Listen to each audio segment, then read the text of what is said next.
নীল আকাশের নিচে জমিনের বুকে তোমাদের বসবাস রয়েছে। পৃথিবীর বুকে নানান রকম সৃষ্টি আর নানান রকম মাযহাব আছে, কিন্তু আমার আল্লাহ বলে বান্দা শোনো, তোমরা খুশ মঙ্গল হও, তোমরা শুকরিয়া জানাও। তোমাদেরকে না চাওয়াতে না বলাতে পৃথিবীর এত সৃষ্টির মধ্যে আমি আল্লাহ তোমাদেরকে মানুষ রূপে সৃষ্টি করেছি। মানুষ রূপে সৃষ্টি করেছেন, শুধু তাই নয়, মহান আল্লাহ রাব্বুল আলামিন বলে বান্দা শোনো, মানুষ করে ছেড়ে দিই নাই।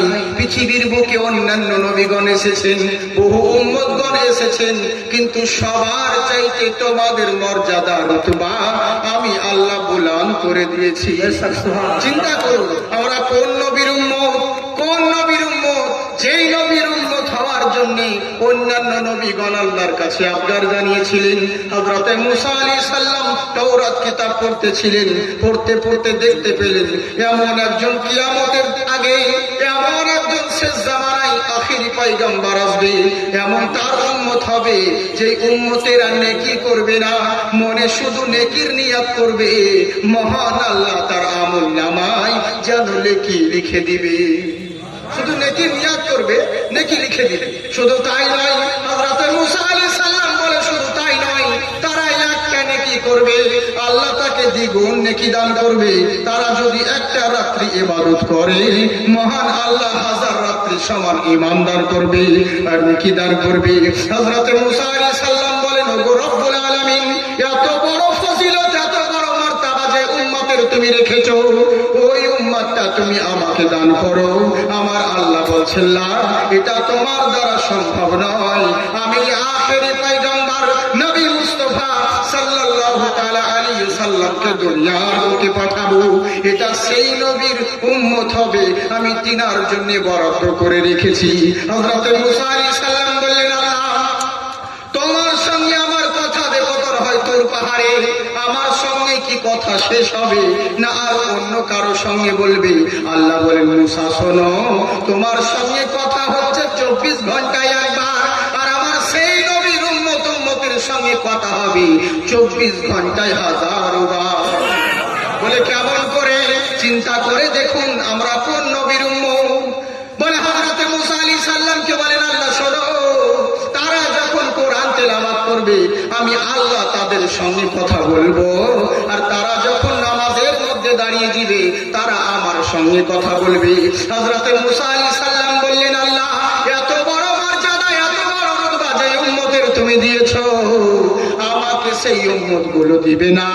আল্লাহ বলছেন, না, এটা তোমার জন্য নয়, আমার পেয়ারা রাসূলের জন্য বরাদ্দ করে রেখেছি। হযরত মুসা আলাইহিস সালাম বললেন, আল্লাহ, তখন যখন তুমি ওই উম্মত গুলো আমাকে দিবে না, আমি যখন ওই এত দামি উম্মত গুলো পাবো না, তাহলে তুমি আমাকে সেই নবীর উম্মত বানিয়ে দিও। চিন্তা করতে পেরেছেন? আর আমরা সে না চাওয়াতে না বলাতে আল্লাহ আমাদেরকে সেই আখেরি পয়গম্বর নবী মুস্তাফা সাল্লাল্লাহু আলাইহি ওয়াসাল্লাম উম্মের উম্মত করে পাঠিয়েছেন। এর জন্য আপনারা খুশি না বেজার? খুশি তো? বেশ, তাহলে খুশি হলে মুখে বললে হবে না, অন্তরে দেখাতে হবে। আমি আল্লাহ রাব্বুল ইজ্জতের কোরআনে মাজিদ থেকে আয়াতে কারিমা পেশ করেছি। আল্লাহ পাক বলেন, হে ঈমানদারগণ, যারা উদখুলু ফিস সিলমি কাফা, তোমরা পুরোপুরি ইসলামের মধ্যে ঢুকে পড়ো। যতক্ষণ বলবো মন দিয়ে শুনুন, খুব মূল্যবান কথা বলবো। আমি অনুরোধ করব যারা বাইরে ছড়িয়ে ছিটিয়ে আছেন মাহফিলের দিকে আসুন, কেননা আপনাদের জালসা অনেক আছে, অনেক জালসা আশেপাশে হয়, আপনারা শুনতে পাবেন, বহুত বক্তা রয়েছে, সবাইকে দেখতে পাবেন। ইমামদেরকে ভাগ্যক্রমে পাওয়া যায়, ব্যতিক্রম এক একটা জায়গায়, বছরে 2 বছরে এরকম। এরই জন্য বলছি, আমি আপনাদের মেহমান, বহু দূর থেকে এসেছি, আপনারা আমার মেজবান। আমি যেমন আপনাদের ভালোবাসেন, আপনাদের ভালোবাসা ছিল বলে আল্লাহ নিয়েছেন, তেমনি আমাকেও সেরকম কিছু দিতে হবে, আর আপনাদের যেন মর্যাদা রাখতে পারি, আপনারাও যেমন আমার সম্মান রাখতে পারেন। কথাটা হচ্ছে কি, যে মহফিল হচ্ছে রাসূলুল্লাহর মহফিল, এখানে কাউরের বাপের কথা বলবো না, যা বলবো রাসূলের পাকের কথা বলবো। বহু সময়, বহু রাত্রি সময় কাটান, এই যে আপনারা রাত্রি জেগে কষ্ট করে মেহনত করে বসে আসেন, বক্তাকে এত টাকা খরচা করে বাইরে থেকে বক্তাকে নিয়ে আসবো, যদি কিছু দিতে নাই পারে, শ্রোতা যদি কিছু নিতে নাই পারে, ওরকম রাত জেগে জালসা শোনার থেকে বাড়িতে বউয়ের কাছে ঘুমিয়ে থাকলে বেশি নাকি পাওয়া যাবে? তো ফালতু আপনাদের সময় যেন বৃথা না যায় সেদিকে লক্ষ্য করে ইনশাআল্লাহ চেষ্টা করব কিছু বলার। মন দিয়ে শুনুন। আমার পূর্বে পশ্চিমবঙ্গের তরুণ জীবনী বক্তা, নামি দামি বক্তা হযরত আল্লামা মাওলানা আব্দুল জব্বার সাহেব আশরাফি খুব সুন্দর মূল্যবান বক্তব্য রাখছিলেন আপনাদের সম্মুখে। সব রকম আল্লাহ আমি দোয়া করি আল্লাহ আমার প্রত্যেক সুন্নি ওলামার জবানে যেন তাসির দান করেন, বলুন আল্লাহুম্মা আমিন। হ্যাঁ, তবে আমি আছি, আমার পরে পরে আরো বক্তা আছে নাকি? আরো বক্তা আছে, আর একটা মনে হয় তাবাদরক নাকি সিন্নি আছে। হ্যাঁ, ওই বক্তাটা আছে, ও পাবেন তার জন্য না। তবে যার শেষ ভালো তার সব ভালো। আখেরি মোনাজাত নিয়ে যাবেন, বেশিক্ষণ বিরক্ত আপনাদেরকে করবো না। তবে তাড়াতাড়ি করে মাহফিলের দিকে আসুন। একবার হাত উঠিয়ে বলেন তো আল্লাহু আকবার। এই তো এখন সবাই উঠাচ্ছেন না। হ্যাঁ, অন্য সময় হলে খুব। তবে বাবজি একটা অনুরোধ করবো, ভুল বুঝবেন না আমার ওয়াজ শুনি। অনেক লোকে ভুল বুঝে না। জালসা শুনতে গিয়ে মাওলানা বলেছে পাগড়ি পরে নামাজ পড়লে জামাতের চাইতে 70 গুণ নেকি বেশি পাবে।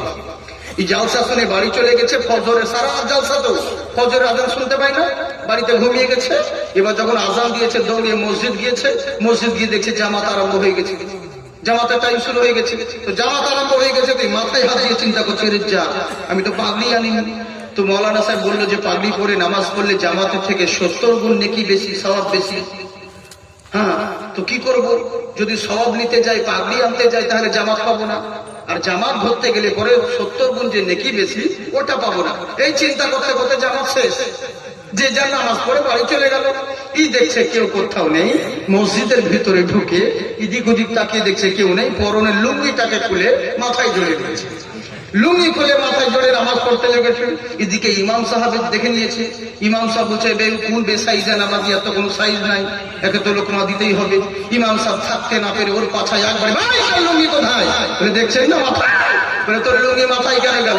বলে জালসাতে যে বললেন মৌলভী সাহেব যে পাগড়ি পরে নামাজ পড়লে 70 গুণ নেকি বেশি। বলে আবে গাধা, তোর পাগড়ি পরা সুন্নাত, নিচে ঢাকা যে ফরজ, ওদিকে হুঁসনে। এই হচ্ছে ব্যাপার। আসল জিনিসগুলো বুঝতে পারে না, মানুষ গন্ডগোল করে দেয়, ভুল বুঝে নেয়। এরকম যেন না হয় সোনামুখী বাপজিরা আমার, একবার হাত উঠিয়ে বলেন আল্লাহু আকবার। জি, আমার আল্লাহ পাক বলে বান্দা শোনো, পৃথিবীর বুকে তোমরা মুসলমান হয়েছো, নামধারী মুসলমান হলে হবে না। উদখুলু ফিস সিলমি কাফা, পুরোপুরি ইসলামের মধ্যে দাখিল হও। বলে কেমন করে? এমন জানো না হয় শুধু নামের মুসলমান হয়েছো, কাজ যেগুলো করছো কাফের চাইতে খারাপ করে না বাবা। অনেক মুসলমান আছে, আচ্ছা বলুন তো দেখি, কুরবানির মাংস গায়ের মুসলিমকে দিতে ঠিক হয় নাই, জায়েজ নয়? কেন জায়েজ নাই? একটা কারণ, ওই অনেক কারণ আছে, তার মধ্যে প্রধান কারণ হচ্ছে এটাই, যেন ওই কুরবানির মাংস দিয়ে সারাপ বা ইত্যাদি জিনিস যেন না পান করে। মাংস বেয়াদবি হবে, গেহুর মতে হবে, এই লেগে গায়ের মুসলিমকে মাংস দিতে নেই। কুরবানির মাংস খাস করে দেওয়া নিষিদ্ধ আছে। আচ্ছা বলুন তো দেখি, যেই কাজের জন্য গায়ের মুসলিমকে মাংস দেওয়া নিষিদ্ধ হলো, আর মুসলমান ঘরের ছেলে যদি মাংস নিয়ে সারাপ পান করে, ফতোয়া কাকে দিবে বলো? তাই তো, গায়ের মুসলিমকে দিতে নিষেধ, যেহেতু মাংসর বেয়াদবি হবে, আর মুসলমানের ঘরের ছেলে ওরাই ওই বেহুরমাতি করছে, তাহলে কাকে বলবেন দুঃখের কথা? তাই আমার আল্লাহ বলে এরকম যেন না হয়, নামধারী মুসলমান হয় না। মুসলমান হতে গেলে পরিপূর্ণভাবে ইসলামের মধ্যে দাখিল হও। নিজের মন মতন কিছু মানবে, কিছু মানবে না। খাওয়ার পরে মিষ্টি সুন্নত আছে, এই বলে কুটি থেকে ভুটি খাইয়ে নিলে, আবার পায়েস এনে দিল, পায়েসটা বলছো মিষ্টি জিনিস খাওয়ানো বিশুন্য, ওটাও খেয়ে নিলে। কিন্তু প্রথমে যে শুরু করার টাইমে বিসমিল্লাহ বলতে হয়, নবীর সুন্নত, ওদিকে তোমার হুঁশ নাই। তো নিজের মন মতন যেটা খুশি তোমার ভালো লাগবে সেরকম করবে, কিছু মানবে কিছু মানবে না, কিছু করবে কিছু করবে না। ওরকম নামধারী মুসলমান হলে হবে না। আমার আল্লাহ বলছে বান্দা শোনো, উদখুলু ফিস সিলমি কাফা, তোমরা ইমানদারগণ পরিপূর্ণভাবে ইসলামের মধ্যে দাখিল হও, পরিপূর্ণভাবে ইসলামের মধ্যে দাখিল হও। কিন্তু আমাদের দেখা যাক, যত মানুষ দেখবেন ইসলামের মধ্যে দাখিল শুধু নামের হয়েছে, কাজের কিন্তু সবই গোলমাল হয়েছে। আজকে তাকরীর, আজকে ওয়াজ করছি না, মাহফিলের পরিবেশ দেখে ওয়াজের সাথে কিছু ওয়াজ করাও দরকার আছে, বুঝলেন তো? হ্যাঁ, ইনশাআল্লাহ, চিন্তা নেই। এখনো স্টার্ট হয়নি, কেবল শুরু, টেলার চলছে। হ্যাঁ, আগে দোকান খুলতে দিন, মাল বের করতে দিন, ভালো লাগলে কিনবেন, নইলে চলে যাবেন। বহু দোকান আছে, তবে যারা যাবেন অনুরোধ করবো নিজের জুতা পায়ে দিন যাবেন, অন্যের মালে হাত দিয়েন না। হ্যাঁ, যাই হোক, আমার কথা বুঝতে পারছেন আপনারা? অসুবিধা হয় না তো? আমি একটু স্পিডে বলি। হ্যাঁ, তার যে সঙ্গে বলি, কিন্তু একটু স্পিডে বলি। ধীরে ধীরে বলা আমার হয় না, চেষ্টা করি আস্তে আস্তে বলবো, কিন্তু হয় না। কারণ আস্তে আস্তে ধীরে ধীরে যদি বলি ধরেন, তাহলে বহু সময় লেগে যাবে। জীবনী যদি শুরু করে দিই, হ্যাঁ একদম, তাহলে ধীরে ধীরে। মা শোনো গো, হযরতে আব্দুল্লাহ আমার বাণিজ্য করতে যেছে, মা আমিনা দূর থেকে টুকটুক করে দেখছে। যা সালা, 10 সেকেন্ডের কথা 10 মিনিট লেগে যাবে, বুঝলেন? কিন্তু আমি করি কি, শর্টকাট। আব্দুল্লাহ বাণিজ্য গেছে, মা আমিনা দেখতে আছে, চেষ্টা খতম হয়ে গেল, বুঝলেন তো? এই হচ্ছে ব্যাপার। আর যদি বলেন ধীরে বলবো, তো কোনো ব্যাপার নাই, ধীরে বলেন, আপনার মতন বলেন। হাত উঠিয়ে বলেন আল্লাহু আকবার। বিশ্ব জগৎ ঘুরলে যার জোড়া পাবে না আমার নবীর মতো, আর নবী হবে না। এইভাবে চলবে না, সুবহানাল্লাহ বলেন না। পৃথিবীর বুকে থাকতে হলে নামধারী মুসলমান হলে হবে না, প্রকৃত মুসলমান হও, যেন ইসলামের মধ্যে দাখিল হও। এমন যেন না হয় মুসলমানের নাম তুমি কাজ করবে আর মুসলমান নাম হবে, কিন্তু কাজগুলো করবে কাফেরের মতন। এরকম যেন না হয়। তোমাদেরকে কত বড় ভাগ্যবান চিন্তা করো, তোমাদের মর্যাদা আমি আল্লাহ এত দিয়েছি, কারণ হলো একটাই, সবার চাইতে তোমাদের সম্মান কেন এত বড় হলো বুঝতে হবে। তোমাদের সম্মান বেশি হওয়ার কারণ হলো একটাই, তোমাদের নবীর সম্মান বেশি। আমরা এত দামি, তার মানে আমাদের নবী দামি, তাই তো? এরই জন্য তো আমাদের দাম বেড়েছে। শুনুন, নবীর মহব্বত, নবীর কথা বলুন, কত সুন্দর কথা শুনুন। নবী দামি, কেমন আমার নবী দামি?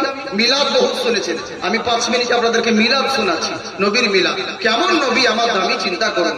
ওরে বেধর্মী তো বেধর্মী, গায়ের মুসলিমরা পর্যন্ত বলেছে, মুসলমান তো মুসলমান, গায়ের মুসলমান পর্যন্ত বলে যে আমার নবীর মতন কেউ হয়নি আর কেউ হবে না। বলে কেমন নবী? হে বৎসরা, ওম পুরুষোত্তম ভগবান আদিপিয়ন্তি, ওম নমস্তস্যৈ নমস্তস্যৈ পধারিত পুষ্পাঞ্জলি। পৃথিবীর বুকে হে বৎসরা, তোমরা কোথায় দৌড়ে বেড়াও আর কোথায় ছুটে বেড়াচ্ছ? তোমাদের ভাগ্য ভালো হলো, কারণ তোমাদের নিকটে মহান স্রষ্টা এমন একজন মহামানবকে পাঠিয়েছেন যার তুলনা কারোর সঙ্গে হয় না, কখনো হয় না।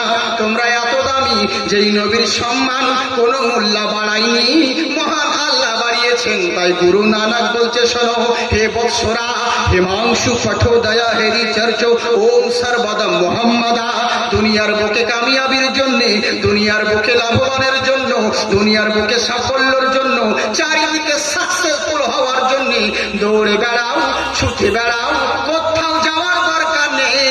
যাকে তুমি রোল মডেল বারণ করো, যাকে তুমি আইডিয়াল মনে করছো, উনি এমন আইডিয়াল, উনি এমন রোল মডেল। যত বড়ই দামি সায়েন্টিস্ট আর বৈজ্ঞানিক হোক না কেন, প্রত্যেকের পিছনে কিছু না কিছু খামতি আছে, নেই বাবা? আছে। আজকে বিশাল বড় মাস্টার, ওর ফ্ল্যাশ ব্যাকে যান, ব্যাকগ্রাউন্ড খুঁজে দেখুন, ছোটবেলায় কার গালে চড়িয়ে চকলেট মেরে খেয়েছিল। আজকে যে ডাক্তার হয়েছে, ওর ছোটকার ইতিহাস দেখুন, কার গালে চড়িয়ে হয়তো দেখা গেল সিরিজ হয়তো অন্য ভাইকে ঢুকিয়েছিল। প্রত্যেকের কিছু না কিছু খামতি আছে, কমতি রয়েছে, কিন্তু কুদরতের কারিশমা দেখুন। গায়ের মুসলিম হিন্দু ভাই পর্যন্ত বলতে বাধ্য হচ্ছে, হে বৎসরা, তোমরা জানো যাকে রোল মডেল বানাও না কেন, প্রত্যেকের মধ্যে কিছু না কিছু খামতি রয়েছে, কিন্তু এমন নবী, এমন মহান নবী গো, ওই নবীর চরিত্রে কোনো খামতি নেই, কোনো দাগ নেই। বলে কেমন করে? বলে আচ্ছা বলো তো দেখি, 10 মিনিটে 100 কিলোমিটার যাওয়া, এটা কোনো আশ্চর্যের বিষয় নয়। 10 মিনিটে এখানে পায়ে হেঁটে 100 কিলোমিটার চলে যাওয়া, এটা কোনো আশ্চর্যের বিষয় নয়। পানির উপরে রেল চালিয়ে যাওয়া, এটা কোনো আশ্চর্যের বিষয় নয়। সব থেকে আশ্চর্যের বিষয় হলো সেটা যে নবী মুস্তাফা 63 বছর জাহেরি জিন্দেগি কাটিয়েছিলেন মক্কা মদিনাতে ওই জাহেল মূর্খদের সাথে, কিন্তু মুখ থেকে কোনোদিন 1 সেকেন্ডে মুখের জন্য ফাহিশা কথা বের করেন না। এটাই হলো আশ্চর্যের বিষয়। করে মুসলমানরা নয়, কাফের মুশরিকরা পর্যন্ত বলতে বাধ্য হয়েছে যে নবীর মতন আর কেউ হবে না, নবীর মতন কেউ হবে না। আর তোমরা সেই নবীকে পেয়েছো।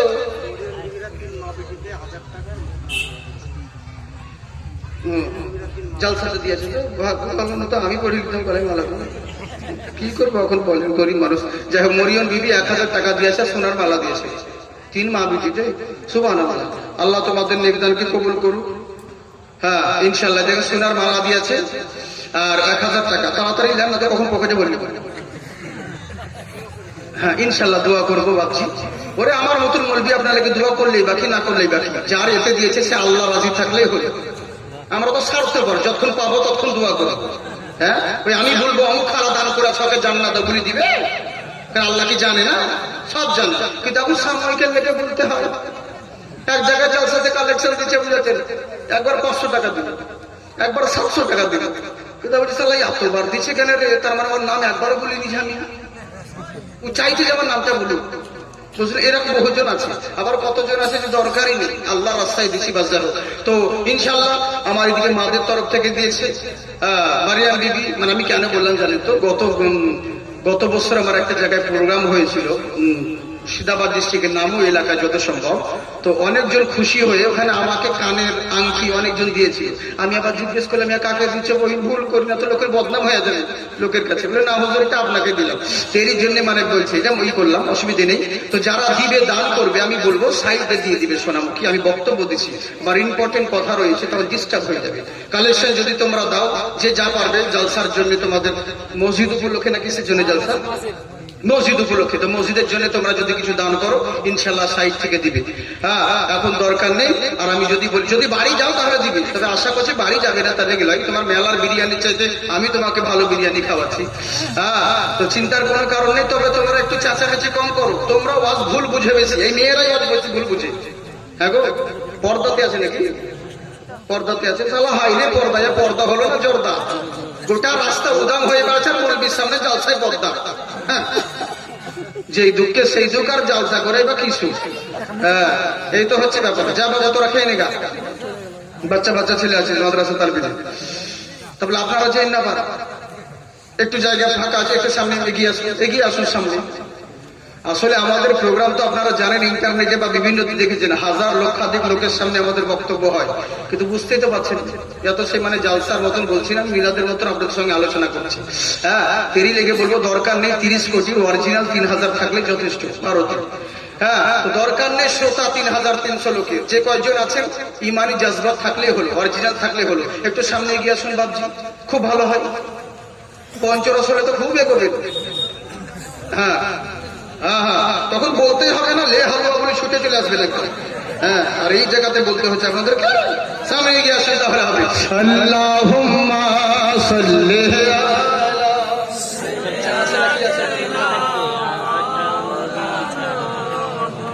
ওয়ালা আলি সাইয়্যিদিনা। मोमिन तो आके देख शखावत की गोद में, मोमिन तो आके देख शखावत की गोद में, ले लेंगे मुस्तफा तुझे रहमत की गोद में। সুবহানাল্লাহ বলে কত সুন্দর কালাম দেখুন। ওরে জাকিরের একটা নাতে জালসার পয়সা শোক। হ্যাঁ কত সুন্দর দামি কালাম বলছি, জোরে বলেন সুবহানাল্লাহ।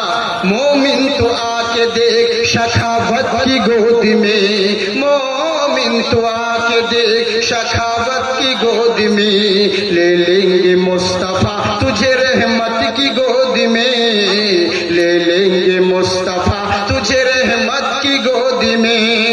जो घर दे के ही बाजाते इस्लाम कर गए,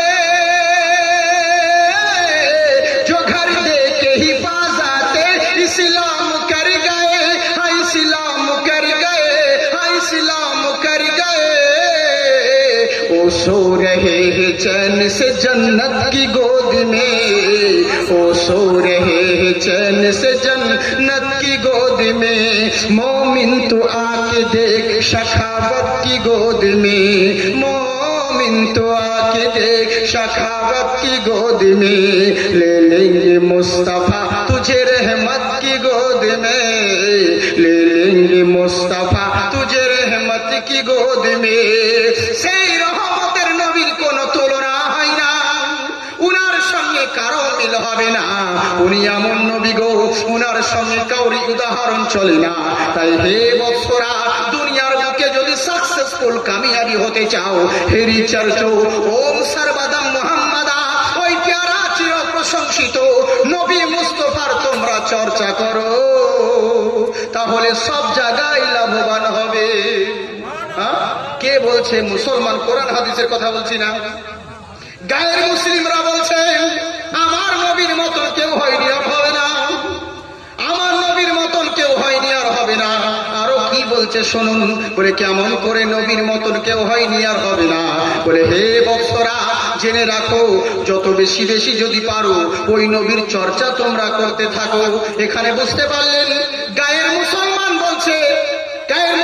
বলছে বিশ্ব নবীর চর্চা করো আর আমাদের মুসলমান টুপিওয়ালা দাড়িওয়ালা পাঞ্জাবিওয়ালা এরা নবীর চর্চা করলে এদের গায়ে অ্যালার্জি বাঁধে হ্যাঁ গো আমরা খরচা করব আমরা প্যান্ডেল সাজাবো আমরা বক্তা আনবো আমরা মাইকিং করব আমাদের খরচা হবে বিরিয়ানিতে খিচুড়িতে আমাদের কিছু হয় না ওই বয়কট গ্যাংগুলো বর্ষাতি ব্যাংকগুলো এদের অ্যালার্জি হয় যারা ইন্টারনেট দেখবেন যারা আপনারা হয়তো দেখেছেন মুসলিম অ্যাক্টরের যখন সিনেমা রিলিজ হয় তখন কিছু বয়কট গ্যাং আছে এরা উঠে পড়ে লেগে একদম লেগে উঠে পড়ে বুঝেছেন শুধু ফিল্মটাকে বয়কট করার জন্য মানে ডিফারেন্স নেওয়ার জন্য বহুত রকম চেষ্টা করে তো এরকম হচ্ছে ব্যাপার আমরা যখন রবিউল আউয়াল করব তখন কিছু বর্ষার টাইমে ব্যাংকগুলো উঠে ওই ওরা কিন্তু উঠে বলবে করা চলবে না বেদাত আচ্ছা হলো এবার মহরম যখন করব তখন বলবে কোথায় আছে করতে হবে না শিরকিয়া বেদাত মহরম গেল এবার শবে মেরাজের অনুষ্ঠান করবো কোথায় আছে এখন করা যাবে না হাদিসে নাই হাইরে হাইরে আচ্ছা বলুন তো দেখি ওদের কথা 1 সেকেন্ডের জন্য মেনে নিলাম যে হাদিসে নেই হাদিস কোরআনে তো আছে কিন্তু আমি মেনে নিলাম ওরা যেহেতু বলছে নাই তো তাহলে ও 1 সেকেন্ডের জন্য মেনে নিলাম আচ্ছা বলুন তো দেখি যেটা হাদিসে আছে যেটা হাদিসে নেই সেই জিনিসটা করলেই যে বেদাত হবে গুনাহ হবে এটা কোনো কথা হলো আবার কত কি কথা বলে জানেন বলে নবী যখন জুলুসে নবী তোমরা যে জুলুস করছো রবিউল আউয়ালে লেগে 12 রবিউল আউয়ালে তো নবী যখন জন্ম হয়েছিল তখন কে জুলুস করেছিল ও বেকানা মন্ডি হয়েছে তোর হুঁশ হয় না যে নবী যখন জুলুস পৃথিবীর বুকে আগমন হয়েছিল তো নবী জুলুস কে করেছিল কে করবে তখন মুসলমান ছিল সবাই তো কাফের মুশরিক হ্যাঁ মক্কাতে কে মুসলমান ছিল তখন তো সবই কাফের মুশরিক তো কে নবী যে কি জানে ওরা নবীর ব্যাপারে আর কে নবী জুলুস করবে সব আনারির মতন কথা না উল্টো পাল্টা কথা বুঝলেন তারপরে আচ্ছা বলুন তো দেখি বলছে হাদিসে না থাকলে বেদাত হবে আচ্ছা চিন্তা করুন একজন সাহাবী দামি সাহাবী সুবহানাল্লাহ হযরত আবু যর রাদিয়াল্লাহু তাআলা আনহু কত মূল্যবান সাহাবী যখন যুদ্ধের ময়দানে মাথা থেকে পাগড়ি খুলছেন পাগড়ি খুলে যখন রেখেছেন আর এত বড় চুল বুঝেছেন চুলগুলো খুলে গেছে একদম পায়ে ঠেকছে পায়ে যখন চুলগুলো ঠেকছে তখন পাশে কিন্তু অন্য সাহাবী বলছে ভাই বলে কি বলে আচ্ছা বলো তো দেখি তোমার এত বড় চুল কেন তুমি কি নবীর হাদিস পড়োনি আল্লাহ রাসূল বলেছেন কোন পুরুষের যদি মহিলার চাইতে চুল লম্বা হয়ে যায় তাহলে কিন্তু তার উপরে আল্লাহ লানত বর্ষিত হবে আর তুমি এত বড় চুল করেছো এত বড় বেদাত আহারে সাহাবী কান্না করছেন আর বলছেন ও ভাই সাহাবী শোনো সত্যটা তুমি ঠিকই বলেছো কিন্তু আমার চুল এত বড় হওয়ার পিছনে কারণ আছে বলে কি কারণ বলে আমি নবীর মুস্তাফার দরবারে গিয়েছিলাম সালাম করতে আমি সালাম করতে গেছিলাম সালাম করার পরে আমার নবী মুস্তাফা নিজের পবিত্র হাতটা আমার মাথার উপর রেখে দিলেন মাথায় বুলিয়ে দিলেন আমি চিন্তা করে নিলাম যেই মাথায় নবীর হাত লেগেছে ওই চুল কখনো গাটারে ফেলতে নালিতে ফেলতে দেব না নবীর বিয়াদবি হয়ে যাবে বলে আমি আজ অব্দি আমার চুলে কোনোদিন কাঁচি পর্যন্ত লাগাই সাহাবীকে বলেননি নবী এই সাহাবী তোমার মাথায় হাত দিলাম খবরদার চুল কাটবে না বলেননি কিন্তু করেছেন তার মানে বোঝা গেল ভালোবাসার জন্য কখনো দলিলের প্রয়োজন হয় না ইস মহব্বতের জন্য দলিল দেখে না কেউ জলসা করে যখন বাড়ি যাচ্ছে মৌলবি বউ বলছে হুজুর মাওলানা দেরি করলে কেন এসো কাছে এসো রাত 1টা 2টো বাজছে যখন তোমার বউ ডাকছে তখন তুমি দেখো না, দাঁড়াও বিবি, আগে হাদিস দেখি, রব দুটার সময় বউর কাছে যাওয়া যাবে কিনা দেখি। তখন তো দেখো না, ডাইরেক্ট ঝাঁপিয়ে পড়ো। আর নবীর মিলাদের টাইমে বলছে কোথায় হাদিসে আছে ওরে যার নামে করতে হবে চর্চা, যার নামে করবে খরচা, না তো দেখাচ্ছে পর্চা, বলে কোথায় আছে দেখা। তার মানে বোঝা গেল মডেল ভালো, ভিতরে মাল খারাপ আছে। বুঝতে পারলেন? হ্যাঁ, জ্ঞানের মতন জ্ঞানী হলে অল্প কথাই বুঝে, কচুর মতো কচু হলে অল্প জালেই সিজে। হ্যাঁ, অ্যাঙ্গেলে দোষ দিয়ে দিলে এবার বুঝিল কি? বুঝতে পারলেন তো? তো তেমনি কি বলবো, দুঃখের কথা অন্য কারোর জন্য বললে সেটা গায়ে লাগে, কিন্তু নবীর ব্যাপারে এরকম কথা বলছে। আমি কাউকে কোনোদিন আঘাত দিয়ে কাউরি নাম করে কথা বলবো না, তবে কথা হচ্ছে কি আল্লাহ আল্লাহ রসুলের বাণী যেটা হক কথা বলে যাব, যারা বোঝার তারা ঠিক বুঝে নেবে। বুঝলেন? এই হচ্ছে ব্যাপার। তো কাকে বলবো দুঃখের কথা, চিন্তা করতে পেরেছেন? মুসলমান বলছে, অথচ গায়ের মুসলিম বলছে হে বৎসরা ও মান্তিম মহারিষি উচ্চালাম পাধারিত পূর্বেষ্টমী নমস্তুতে পৃথিবীর বুকে হে বৎসরা, ওই অন্তিম মহারিষি যখন জন্মগ্রহণ করবে উনি তোমাদেরকে শান্তির বাণীর জন্য ডাকবে, শান্তির জন্য ডাক দিবে। উনার ডাকে যদি সাড়া দিতে পারো এখানেও লাভবান হবে, পরকালেও কল্যাণময় হবে। কোন নবী? ওই নবীর মতন কেউ হয়নি, আর হবে না। বলে কেমন করে? তারপরে চিন্তা করুন। হযরতে আব্বাস রাদিয়াল্লাহু তাআলা বলছেন নবীকে, ভাতিজা শোনো। বলে বলেন চাচা কি? বলে ভাতিজা জানো তোমার ব্যাপারে অনেক অলৌকিক কথা আছে। বলে কি কথা আছে? বলে তোমার সম্পর্কে আমি অনেক কিছু জানি, অনেক কিছু জানি। বলে কি জানো চাচা? বলে শোনো ভাতিজা, তোমার মতন কাউকে দেখিনি, আর মনে হয় দেখতে পাবো না। বলে এই কথা কেন বলছো? বলে ভাতিজা, তুমি যখন তোমার মায়ের পেটে ছিলে, তোমার মা যখন পায়ের তলে কোন শক্ত জিনিস পড়ে যেত, তোমার মায়ের পায়ের তলে শক্ত জিনিস পড়ে যেত, সঙ্গে সঙ্গে নরম হয়ে যেত। শুধু তাই নয়, তোমার মা যখন কুয়াতে পানি আনতে যেত, নিচেকার পানি উপরে উঠলে পড়তো। পুকুরে যেমন ডোবা ডুবিয়ে, পুকুরে যেমন কলস ডুবিয়ে নিয়ে পানি নেওয়া হয়, ওই রকম পানি নিয়ে নিত। পাড়ার মহিলারা বলতো, আমি না, তুমি এখন যেও না, তুমি চলে গেলেই পরে আমার পাতালে পানি চলে যাবে, তুমি যতক্ষণ থাকবে ততক্ষণ আমাদের পানি নিতে সুবিধে হবে। আমার নবী বলছেন, চাচা আর কি শুনেছ? বলে ভাতিজা শোনো শোনো, তুমি তোমার মায়ের পেটে ছিলে, তোমার মার শরীর থেকে এত দামি সুন্দর খুশবু বের হতো, সবাই জিজ্ঞাসা করতো, আমি না, তোর তো স্বামী নেই, তুই তো বিধবা মহিলা, কিন্তু এত দামি আতর কোথা থেকে পাস, কোথা থেকে কিনি?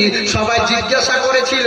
তোমার মা আমিনা বলেছিল, শোনো গ্রামবাসী, আমি গরিব মানুষ, আতর কিনবো কেমন করে, আমার কাছে সেরকম যোগ্যতা নেই।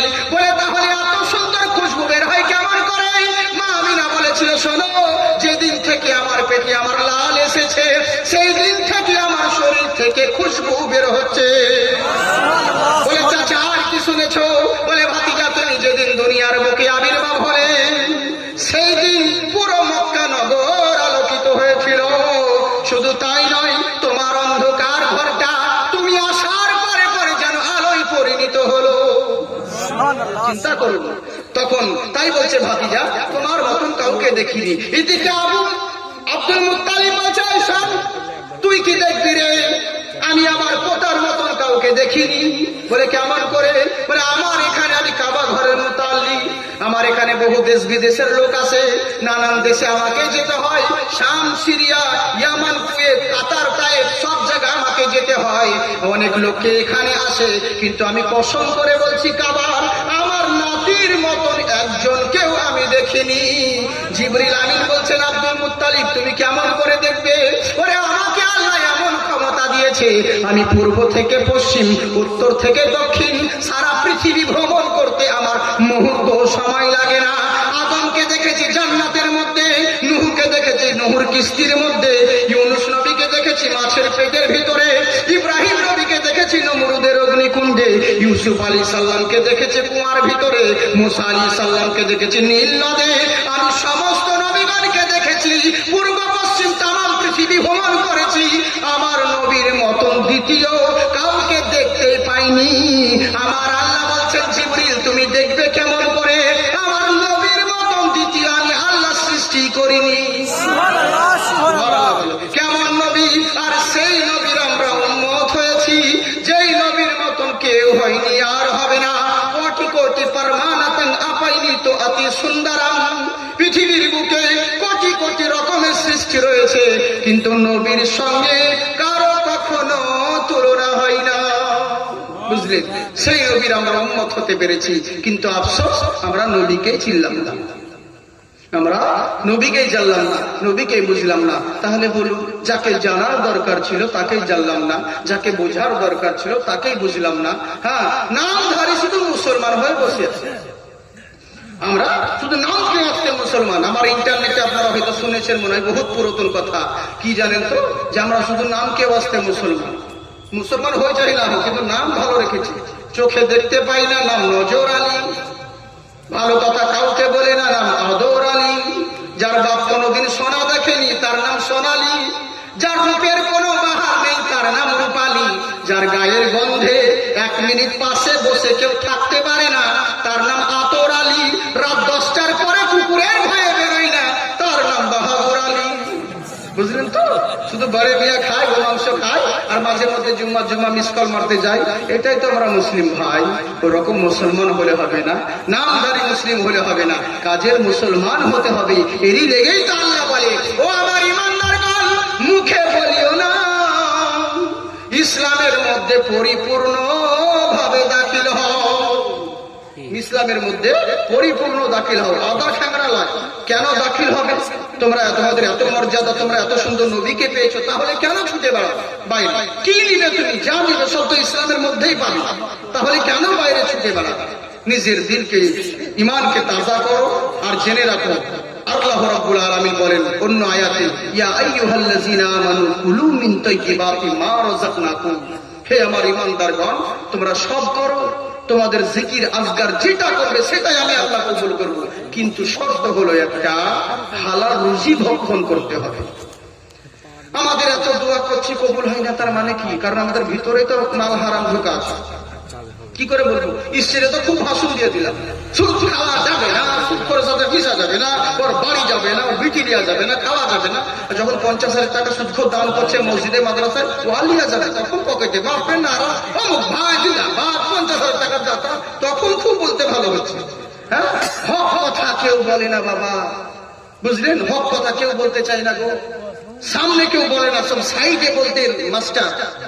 অনেকজনকে দেখেছি যাকেই বলবে শুধু সাইডে বলছে। খালেক চাচার বেটা দাঁড়িয়ে দাঁড়িয়ে পেশাব দিচ্ছে, আর মুর্তুর চাচা যাচ্ছে নামাজ পড়তে।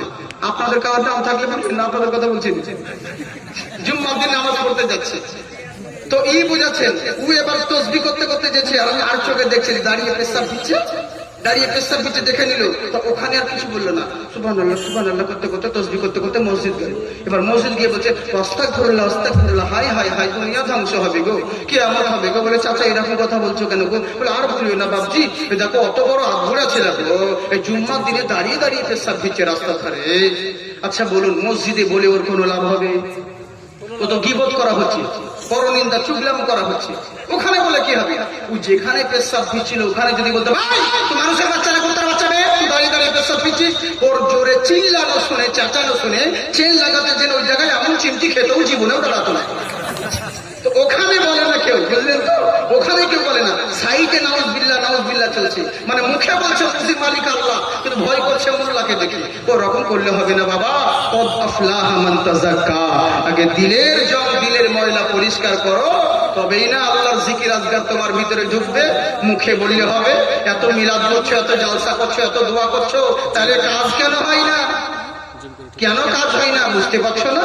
তার মানে তোমার মুখ এক কথা বলে, দিল আর এক কথা বলে, অন্তরের সঙ্গে জবানের মিল হয় না, এরই জন্য তো কাজ হয় না। বুঝতে পারলেন তো? কি করে হবে? আমাদের সব নামধারী শুধু মুসলমান হয়ে আছে। ইয়াং যুবক ছেলেদেরকে রাস্তা ধারে দেখলেই বুঝতে পারবেন কেমন ছেলে। দিন রাত এরা ভাবছে শুধু মস্তানি, এটাই আমাদের জিন্দগি। সারাদিন গার্লফ্রেন্ড বয়ফ্রেন্ড এই নিয়ে সময় কাটাবো, রাত্রেবেলায় কোনো রকম একটু ঘুমাবো, আবার সকাল হবে, আবার বাস ছুটে বেড়াবো। এটাই কি জিন্দগি? এরই জন্য কি তোমাদেরকে আল্লাহ সৃষ্টি করেছেন? একবার মনে হয় না? বলছে কি করবো হুজুর, খাও দাও ফুর্তি করো, দুনিয়াটা মস্ত বড়। ফেরেশতা বলছে শুধু একবার মরো, কি সাটা শিখবো সেদিন বুঝবে, তোমার ফুর্তি বের করে দিবে। আল্লাহ তোমাকে ফুর্তি করার লেগে দুনিয়াতে পাঠিয়েছে। কাকে বলবো দুঃখের কথা? ওরে আমাদেরও তো জোয়ান ছেলে আছে, কিন্তু তারাও তো নওজওয়ান, তাদেরও তো জিন্দেগি ছিল। চিন্তা করে দেখুন, কিছুদিন আগে একটা পরব গেল, ফাতিহা ইয়াজদাহা। কিসের জন্য? গাউসে পাকের 11 শরীফ। আপনারা মানেন তো? আচ্ছা বলুন, গাউসে পাক বড় পীর আব্দুল কাদের জিলানীর আব্বা জানের নাম কি? আবু সালেম মুসা জঙ্গি। কিন্তু এদিকার লোক জানে না। আচ্ছা বলুন, মুর্শিদাবাদ ডিস্ট্রিক্টে উপনির্বাচনে সাগরদিঘিতে কে জিতেছিল কংগ্রেস থেকে? বাইরন। হ্যাঁ, ওদিকে আয়রন করা আছে, হ্যাঁ বাইরন বিশ্বাস, ওদিকে ভালো জানেন, কিন্তু যেগুলো জানার সেগুলো জানছেন না। এইটাই তো দুঃখ, বড় আফসোস লাগে এইটাই। যেটা জানা দরকার সেটা দরকার নেই। আমাদের পাড়ার চায়ের দোকানে আমাদের গ্রামের মেম্বাররা মোড়রা দেশের খবর পড়ে দিল, তবে অমুক জায়গায় আয় হয়ে গেল, অমুক জায়গায় আয় হয়ে গেল, কিন্তু পাশের বাড়ির লোক যে ক্যান্সারে মরছে ও খবর নাই, ও খবর জানে না, ও দেশের লোক নিয়ে ব্যস্ত। তা আমাদের যেগুলো জানার প্রয়োজন আমরা সেগুলোই জানলাম না। উনি ভাই বললেন ঠিক কথা, উনার আব্বা জানের নাম ছিলেন আবু সালেহ মুসা জঙ্গি। হ্যাঁ, চিরদিন শুনছেন তাও। আমি আজকে আপনাদেরকে এই বহুত পুরাতন কথা শুনেছি, কিন্তু আমি শোনাচ্ছি আপনাদেরকে অন্য ধাঁচে। আমি জীবনী কন্যায় না, কিন্তু যেরকম করব একটু ইনশাল্লাহ সবার থেকে আলাদা। একটা কথা 100 বার 100 রকম ভাবে বলার কোয়ালিটি দিয়েছে আল্লাহ পাক। খুব সুন্দর কথা, মন দিয়ে শুনুন, ইমান তাজা হয়ে যাবে। আবু সালেহ, আবু মানে হচ্ছে কি? পিতা। সালেহ মানে হচ্ছে সত্যবাদী, সত্যের পিতা। মুসা শব্দের অর্থ হলো পানিতে ভেসে আসা। জঙ্গি মানে যিনি নফসের সঙ্গে জিহাদ করতেন সবসময়। কেমন? নফস বলছে চল সিনেমা দেখতে যাবো, কিন্তু আপনি বলছেন না হবে না, আজকে জালসা আছে কোথাও যাবো না। নফস বলছে চল বাড়ি গিয়ে ঘুমাবো, আপনি বলছেন না চলবে না, আজকে সারা রাত জালসা শুনবো। এই যে নফসের সঙ্গে জিহাদ, এরই জন্য ওনাকে জঙ্গি দোস্ত বলা হতো। বয়স কত? 10 থেকে 12 বছর। কত বয়স? 10 থেকে 12 বছর বয়স। নদীর কিনারায় আবহাওয়া নিচ্ছে, ঠান্ডা বাতাস। আপনারা জানেন বড় বড় রাজা বাদশাদের যত যে বালাখানা, এগুলো সব নদীর ধারেই অবরিত হয়েছে। কেমন করে? বাদশাহ শাহজাহানের দেখবেন বালাখানা মানে একদম যমুনা নদীর তীরে, হিরাক বাদশার বঙ্গোপসাগরের নদীর তীরে, মুর্শিদাবাদের নবাব সিরাজউদ্দৌলার বালাখানা তাও দেখবেন ভাগীরথী নদীর ধারে। বড় বড় বাদশাহ রাজাদের কিন্তু মহলগুলো সব নদীর ধারে গড়ে উঠল। কেন? নদীর একটা মনোরম বাতাস, এই যে একটা আবহাওয়া, এরই কারণে তো উনি সকালবেলায় নদীর আবহাওয়া বাতাস খাওয়ার জন্য বসে আছেন। কাউরির কাছে কিছু চাইতেন না, কিন্তু তাকওয়ার প্রথম ধাপে পৌঁছে গেছেন উনি। কেউ যদি দিতেন তাহলে কিছু খেতেন বা পান করতেন। বেশিরভাগ সময় কাটতো উনার নদীর পানি দিয়ে ইফতার করতেন, আর নদীর পানি দিয়েই সাহারি করতেন। সুবহানাল্লাহ। হঠাৎ করে নদীর ধারে বসে আছে, একটা ফল ভেসে আসছে। সব শুনেছেন, জানেন, ফল ভেসে আসলে শুনলে হবে না, এর কথার ভিতরে যে মোটিভ ঢুকানো আছে আমি সেটাই আপনাদের সামনে পেশ করবো, বের করে। ফল ভেসে আসছে, কি করলেন? আমাদের অভ্যাস যেমন কোনো জিনিস দেখলে দৌড়িয়ে যাই খেতে, পেড়ে নিতে। মা বোন খাস করে তোমরা শোনো, এক হাঁটু পানিতে নেমে ফলটাকে কুড়িয়ে নিলেন, আর কুড়িয়ে কামড় দিয়ে দিলেন। আর যতক্ষণ খাননি ততক্ষণ কিছু মনে হয়নি, খেয়ে নেওয়ার পরে মনে হলো এর যা কারি বা গাছের ফল, কে বা এর মালিক, আমি তো ফল খেলাম না বলা পরে এর ফলটা তো পানিতে এমনি এমনি তৈরি হয়নি, নিশ্চয়ই কাউরি বাগান থেকে ভেসে আসছে। তাহলে ওই বাগানেরও তো মালিক কেউ হবে। তো ওই মালিক যদি কিয়ামতের দিনে পাকড়াও করে আল্লাহর দরবারে যে আমার ফল খেয়ে নিয়েছে, আমি কি জবাব দিব আল্লাহর কাছে? এই মনে মনে চিন্তা করলেন। এই যে অন্যায় করার পরে যদি আপনার মনে হয় যে এটা আমার অন্যায় হয়েছে, এটাই হলো বিবেক। বিবেকে বাধা দিল। যাই হোক, চিন্তা করতে করতে মসজিদে চলে গেলেন। আহারে, মসজিদে গিয়ে নামাজ পড়তে আছেন। আপনারা জানেন 5 ওয়াক্ত নামাজের মধ্যে একটা ইবাদত আছে, 5 ওয়াক্ত নামাজের পর এক্সট্রা ইবাদত, যার নাম হলো তাহাজ্জুদ। তাহাজ্জুদে নামাজ পড়তে আছেন। পড়তে পড়তে যাই নামাজের চোখ লেগে গেছে। উনি আরাম করছেন এক কর্নারে বসে। আপনারা জানেন মসজিদে শুধু মানুষ ইবাদত করে না, জিনেরাও ইবাদত করে। কিন্তু জিনদেরকে সবাই দেখতে পাই না। সত্যি ভাবেন না, রাস্তার ধারে বোঝাচ্ছেন মসজিদ ছিল, বক্তা লম্বা এরকম কালো জুব্বা পরে আছে, রাত্রিবেলায় জালসা করে আসছিল, দেখছে রাস্তার ধারে তো মসজিদ, চল এখানে নামাজটা পড়ে নি। এই বলে গিরিল খুলেছে, আর ওই মসজিদের মুসল্লি ঘুমিয়েছিল যে জিন দেখবো বলে। একে যেমন দেখেছে বাপ বাবা করে চালাতে লেগেছে, বুঝেছেন তো? ই মৌলবি জানের জ্বালা বেরিয়ে পালিয়েছে, দিশা পাই না যে যদি সালা লোক জেগে যায় আমাকে তো চোর পুলি ধরবে, গাড়িতে উঠে ভাবটা না, বুঝলেন তো? জিন উঠে পালালো গাড়ি ধরে। আসলে জিনকে সবাই দ্বারা দেখতে সম্ভব নয়, সবাই দেখতে পারে না। জিনেরা নামাজ পড়ছে, জিনদের মধ্যে বলা কথা করছে, বলে কি ওরে সব ওইদিকে যাস না, খবরদার, ও বিশাল বড় আল্লাহর ওলি, আমাদের পায়ের ধুলো যদি ওর গায়ে লেগে যায় না আমরা গুনাহগার হয়ে যাবো। একজন আল্লাহওয়ালা ওই পাশে শুয়ে আছে, জিনদের যে সর্দার সে বলছে ধুর, কিসের আল্লাহর ওলি, ওর সব নষ্ট হয়ে গেছে। ওর সব অলিপ্ত নষ্ট হয়ে গেছে। বলে কেন? বলে যেই বান্দা হারাম খায় তার ভিতরে কি আল্লাহর জিকির আজগার থাকে? কিছু থাকে না। ও হারাম খেয়েছে। বলে কেন? বলে পরের ফল এসেছিল রাস্তায়, লোভ সামলাতে পারেনি, খেয়ে দিয়েছে। ওর সব যা ছিল অলিপ্ত নষ্ট হয়ে গেছে। বাস, চোখ খুলে গেল, আফসোস, কান্না আর থামে না। মসজিদ থেকে বেরিয়ে এলো, আহারে চিন্তায় পড়ে গেল, আমি তো অন্যায় করেছি, আমার তো সব শেষ হয়ে গেল, আমার তো জীবন বরবাদ হয়ে গেল। চিন্তা করতে লাগলেন, নদীর ধারে এসে কান্নায় রত হয়ে গেল। হায় রে হায়, কি করবো রে, আমি তো অন্যায় করে ফেলেছি, কি করবো আমি? যাই হোক না কেন, কে আমার মালিক? কার বা গাছের ফল আমি খেলাম? আমি তো অন্যায় করেছি, নফসের সঙ্গে জুলুম করেছি। যেমন করে হোক আমাকে ক্ষমা নিতে হবে। কারণ আল্লাহ বলেছেন, এক হচ্ছে হকুল্লাহ, এক হচ্ছে হুকুকুল ইবাদ। আল্লাহর হক যদি নষ্ট করো, ওয়া গাফিরিজ যামব ওয়া কাবিরিত তওব, আল্লাহর কাছে তওবা করো, আল্লাহ ক্ষমা করে দিবেন।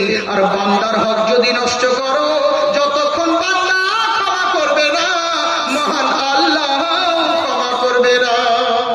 তাই হোক না কেন, যেমন করে হোক আমাকে এই বাগানের মালিকের কাছে ক্ষমা চাইতে হবে। আপনারা জানেন, নদীর পথ কোনোদিন সোজা হয় না। সোজা হয় কি? সোজা হয় না। আঁকা বাঁকা পথ দিয়ে হাঁটতে আরম্ভ করলেন। হাঁটতে আরম্ভ করে 3 দিন 3 রাত, সালাসাল লাইলা ওয়ান নাহার, 3 দিন 3 রাত্রি ধরে পায়ে হেঁটে চলতে আছে। পায়ে লেগেছে আর এগোতে পারছে না। মনকে বলে, ওরে পা, যখন তো ফল খাওয়ার জন্য এক হাঁটু পানিতে নেমে গেছিলিস, এখন কি থামলে হবে? চল, মনোবল এগিয়ে নিয়ে দৌড়াতে থাকে। এবার দৌড়াতে সামনে যেতে যেতে 3 দিন 3 রাত্রি ধরে যখন ওই নদীর ধারে দেখছে একটা বিশাল বড় বাগান, ওই বাগানের গাছের ডালগুলো, ফলগুলো পানিতে ঝুঁকে আছে। মনকে স্থির করে নিল, এই সেই ফলের বাগান হবে। আমি যেই ফল খেয়েছিলাম এই ফলটাই হবে, এই বাগানটাই হবে সেই বাগানেরই ফল। যাই হোক, বাড়িতে গেলেন, বাগানের মালিকের বাড়ির কাছে দরওয়াজায় কড়া নাড়লেন। দারোয়ান বেরিয়ে এলো। আপনারা জানেন, বাড়ির মালিকের থেকে চাকরের গরম বেশি হয়, ড্রাইভারের থেকে খালাসির পিক বেশি হয়। নাইট সার্ভিস বাসে যারা যান তারা বুঝতে পারবেন, ড্রাইভার যদি দাঁড়ায়, ও বলবে না না চল চল চল চল, সামনে এরকম করবে। তো চিরদিনই ওদের পিক বেশি হয়, বাড়ির মালিকের থেকে চাকরের গরম বেশি হয়। চাকর বলছে, কি আমার, কে তুমি? বলে, আচ্ছা এটা কি বাগানের মালিক, মালিকের বাড়ি? বলে, হ্যাঁ, কি হয়েছে বলো? বলে, ওনার সঙ্গে একটু কথা বলতে চাই। বলে, এখন হবে না, যাও। উনি আরাম করছেন। বলে, কখন দেখা হবে? বলে, জোহরের সময় যখন হবে, জোহরের নামাজ পড়ার সময়, তখন তুমি তিনার সঙ্গে কথা বলতে পাবে। এখন যাও। অপেক্ষা করছেন মসজিদের দরওয়াজায়। আস্তে আস্তে আস্তে করে জোহরের টাইম হয়ে গেল। নামাজ পড়ে সব বেরোচ্ছে, নামাজ পড়ে বেরিয়ে আছে, সবার সঙ্গে মুসাফা করতে আছে। কোন দিকে ধ্যান দিয়েন না, মন দিয়ে শুনুন বাচ্চা। হ্যাঁ, খুব সুন্দর কথা বলছে আপনাদেরকে। এবার করলো কি, যেমন মসজিদ থেকে বের হলেন, সালাম করলেন। সালাম মুসাফা করার পরে বলছে, ওয়ালাইকুম সালাম, কে বাবা তুমি? তোমাকে তো কোনোদিন দেখিনি। বলে, হুজুর ঠিকই বলেছেন, আমি এখানকার নয়, আমার বাড়ি বহুদূর, আমি এখানকার ছেলে নয়। বলে, তাহলে বাবা এখানে কি মনে করে এসেছো? বলে, হুজুর এই বাগানের মালিক কি আপনি? বলে, হ্যাঁ। বলো কি ব্যাপারটা বলো। এই বাগানের মালিক আমি। কেন, কি হয়েছে বলো? বলে, হুজুর আমি আপনার কাছে এসেছি একটা ক্ষমা দিতে, আমাকে ক্ষমা দিতে হবে। বলে, কেন বাবা, কি হয়েছে বলো? বলে, হুজুর আপনার বাগানের ফল নদীতে ভেসে যাচ্ছিল, অমুক দূরে আমি নদীর ধারে বাতাস খাচ্ছিলাম, খিদের চোটে ক্ষুধার তাড়নায় নদীতে নেমে আপনার ফল খেয়ে নিয়েছিলাম। তাই হুজুর আমি আপনার ফল লাবালা করে খেয়ে নিয়েছি, নফসের সঙ্গে জুলুম করেছি, অন্যায় করেছি, অত্যাচার করেছি। তাই হুজুর আপনার কাছে আমি ক্ষমা চাইতে এসেছি। কারণ আমার আল্লাহ বলেন, বান্দার হক যদি নষ্ট করো, বান্দা যতক্ষণ ক্ষমা না করবে, মহান আল্লাহ ক্ষমা করবে না। তাই হুজুর আপনার কাছে আমি ক্ষমা চাইতে এসেছি, আমাকে সেই ফলের ক্ষমাটা দিন। আপনারা জানেন খ্রিস্টান কিন্তু লাঙল চিনবে, তাই তো? উনি চিনতে পারলেন, উনি তো সাধারণ কোন মানুষ নয়, ওলিরাই ওলিকে চিনতে পারে। আমরা মানুষ সাধারণ চিনতে পারি না বলে যাকে তাকে বাবা বলে ধরে নিচ্ছি। কলকি বাবা, অমুক বাবা, ফটক বাবা, ফিলাক বাবা, কত রকম ঝাপড়ি বাবা আমরা চিনি না। কিন্তু ওলিরাই ওলিকে চিনতে পারে। ওলি আছে বলে দুনিয়াটা চলছে, ভালো মানুষ আছে বলে দুনিয়াটা চালাচ্ছে তো আমরা কিন্তু আমাদের নজর নাই, অলিরাই অলিকে চিনতে পারে। আব্দুল্লাহ সুমাইনি বিশাল বড় আল্লাহ ওয়ালা ছিলেন, উনি চিনতে পারলেন যে সাধারণ কোনো ছেলে নয়। আমার বাগানের কত ফল লোকে পেড়ে খেয়ে নিয়ে যায়, কতজন পেড়ে খেয়ে নিয়ে চলে যায়, কতজন কুড়িয়ে নিয়ে চলে যায়, কেউ ক্ষমা চাইতে আসে না। আর এই এলো কেন?